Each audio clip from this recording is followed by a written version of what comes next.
What's up everyone, Spark here. Today we have an awesome new import glitch taking 2D items to a 3D world and interesting applications with that. And otherwise we have, 14, 15 more glitches for Super Mario Maker 2. Let's go. Glitch number 1. I'm going to cover an interesting way to pull things from 2D world over into 3D world. And this also makes it so it's savable. It's a kind of a lengthy process, but it's not too bad when you get used to it. You're going to start out in a Super Mario 3D world, and then you're going to switch over to any other theme. I like Super Mario World just because it looks nice. I think it does, anyways. Step number 1. Well, that was step number 1. Step number 2, I'm going to draw a pipe that's at least 5 blocks tall. So I grab this, and then I drag it up. So it's 3, 4, 5. I'm going to put something in the pipe. That's the next step. Step after that is take a track. I go 3 blocks over because when I drag it down diagonally, it will go to the bottom right corner of the pipe like that. Grab a thwomp. We're going to place it on this track right here and then make it nice and big. Now I have to copy the thwomp like this. So I copy it onto itself and then I undraw the track. So I grab the corner, pull it down, and then down again. The thwomp will go in the middle of this pipe. Next step. Copy the pipe onto itself. So I grab the pipe, or really I go to the copy thing and then I just click on the pipe right here and that thwomp will disappear. Next step, I'm going to undo twice and what will happen is this track will reappear. Next step is to enter and then exit play mode. Nothing visually changes, but it is important for all of these steps. Now we're going to undo once and the thwomp will be shown behind this pipe. Once we have that thwomp right there, we're going to copy the thwomp and it starts to get a little glitchy right here. So you'll see the thwomps competing for dominance. Now I'm going to multi-select these thwomps and then copy them. I'm going to do this process 5 more times. Multi-select, copy. So that's 1. Multi-select, copy. That's 2. 3. 4. 5. So what we have here is, I want to say a black hole glitch of sorts. It's not really a black hole, but this is going to allow us to pull anything that we want back over to a 3D world. So for example, this will be glitch number 2. For example, we're going to take a Spiny like this, put it right underneath the pipe in this spot, and I'm going to turn it into a Spiny shell. Once I have what I want in the scene to pull back into 3D world, now I'm going to undo everything until it gets back to 3D world.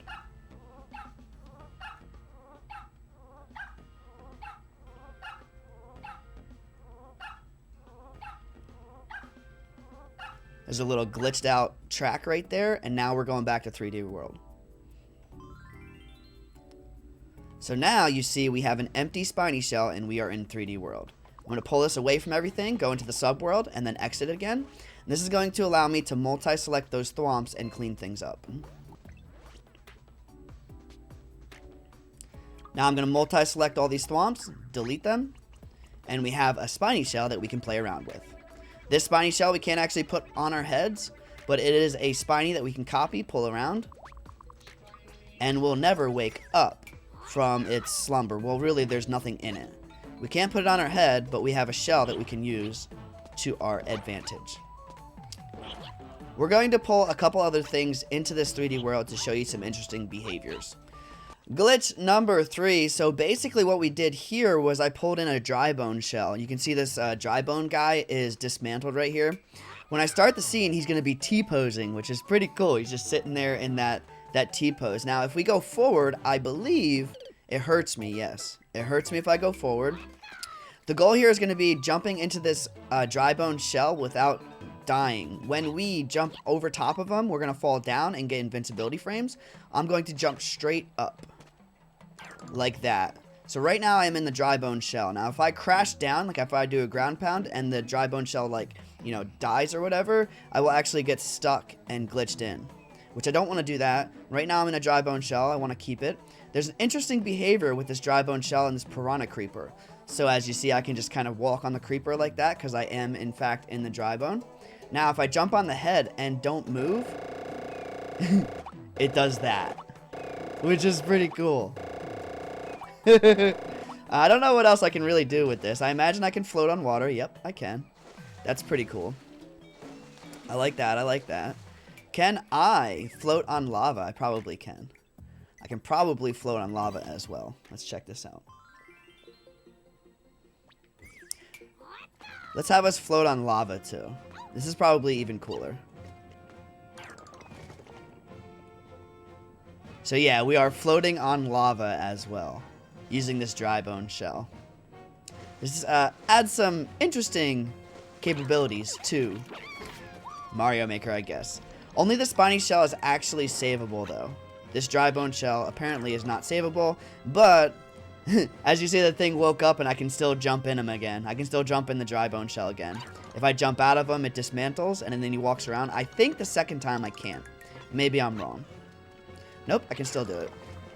The goal here, the way that you actually get the dry bone shell is by killing, or let's say knocking over the dry bone guy after you jump in him. If you don't do that, then you won't actually get the dry bone shell again. This is really interesting and glitchy. I like it. Him walking around does make it difficult to jump on him again, but it's not too bad. This is really, really cool. I love this. How do I do this? Yo, look, he's T-posing again. He's not walking around. So I guess that time he didn't dismantle when I jumped out of him. He's just T-posing again. And then I jump in him. This is so cool. Glitch number 4, we imported one more thing from the other world, a coin block. Or a coin block, a frozen coin block. Now we'll show you that using this fire flower. As you see, when I hover over these blocks right here, you can see that they select something. There's no sprite for this, for the coin block, the frozen coin block, but these are indeed frozen coin blocks. So if I shoot fireballs at them, they turn into coins. I use those enemies above me just to denote where the blocks are, so you can see that they're walking on something. This is pretty interesting right here. What's even more interesting, though, is if I turn him into Hammer Mario. Check this out. So what the hammer will do to these coin blocks, these frozen coins, is they will activate them as if they're hidden blocks. And then you'll be able to break through them. Which is pretty damn interesting. Who knew that that behavior was that? Oh, this game. Working as intended, right, guys? Glitch number 5. Back to normal glitches. Alright, so with this little situation with this dry bone shell in lava, we're going to call it poison right now, in lava, in that grape soda, and then a one-way, it has some interesting behaviors. So if I jump into it, I can jump out, so I can actually take that shell away from or through that one-way. If I dismount while I'm in here, he'll actually go into a ducking state, which is interesting. So you'll go into a duck right there if you dismount. I don't really press anything else other than a trigger. If I do a sliding... If I do it like a sliding run towards that shell, you will actually get pulled under and you will die. And why that happens is because instead of actually jumping in the shell, you will go to a point where you grab it. And I can show that by turning this into daytime. So say now it's normal water. If I do a duck slide into it, I will actually grab the shell instead of going into the shell. So, yes. So if you put a situation where there's spikes and you force someone to slide into this little gap, it'll suck them under and kill them. Or just force them to go on the other side of this one way. Glitch number 6 is a similar setup to before, but it's a different glitch altogether. We're going to use this spring right here, this flying spring, to push that dry bone shell right through and clip through the corner here between the ground and this blaster. I guess this is just behavior that happens. This will happen with a blaster, with a POW, or with a Thwomp that you put here. It will clip through that little gap, that little corner right there. Glitch number 7. This dry bone shell on the rail, if I do a duck jumps like that, I can actually clip through the one-ways, as you saw right there. Glitch 7.2. So evolving the last glitch a little bit, this one-way is actually necessary for us to clip through this corner, but we can clip through this corner using pretty much the same exact method. So just hold right and duck jump. And if the shell doesn't break, you'll clip right through. Like that. That's an interesting little corner clip. That's pretty damn cool. Glitch number 8. We have yet another hyper vibrate setup. This one's a little bit different, a little interesting. We've used this setup before to clip the Piranha through the blaster. It'll go to this other side, but if there's a red block on the other side, it will keep pushing it backwards repeatedly. And so you'll see hyper vibrating action going on. Now, as you know with hyper vibrating, it does take a little bit of RNG for those hammers or whatever that it's shooting out to go flying, projectiles. It doesn't always add momentum to projectiles, but when it does, it's pretty cool. Like that one. That one went flying. Glitch number 9. So normally when you hit a flag, you'll hear a sound effect when the flag goes down. I'll show it to you right now. So you hear that sound effect thing. Now, if I hit a spring and hit the flag at the same time, you won't hear that sound effect. That sound effect will go missing. You can create that setup by doing this right here. Just getting on this spot and then running over to the flag to the right. No sound effect. It's missing. And then things will go on as normal. Glitch number 10. You're going to notice some differences between the hitboxes with Pows and P-switches. This POW will eventually clip past this one way. Like a so. If we throw a P-switch down there, it will go past it pretty much instantly. That's kind of interesting. You'd think that they would have pretty much the same hitbox, but they don't. Glitch number 11. Using this setup right here, I have to put Toad on this level right here so that this clown car gets stuck in this gap. Otherwise, it won't actually get stuck in that gap. It's actually quite finicky. But what we're going to try to do is get this clown car through that slope. So I jump on the boot, or really jump on the Goomba so that the boot is active and I can jump in it. And if I can get in there, clown car will come out of that little gap. Like that. Glitch number 12. This one is impressive. We're going to clip through that ground tile up there. So I'm going to duck jump into this sideways spring and get stuck into this. I'm going to clip straight through the ground right up. All you have to do is just spam the trigger. Wow. Glitch number 13. You can stand on the same tile as this Thwomp over here on the left a little bit without getting hurt. When I start the scene, the Thwomp is obviously going to start slamming down on these bricks. Now, as Small Mario, or Toad I guess, as Small Mario, you can ground pound these bricks, and when you do, it's going to push the Thwomp over to the right like that. For some reason, the ground pounding of the blocks interacts with the Thwomp's motion.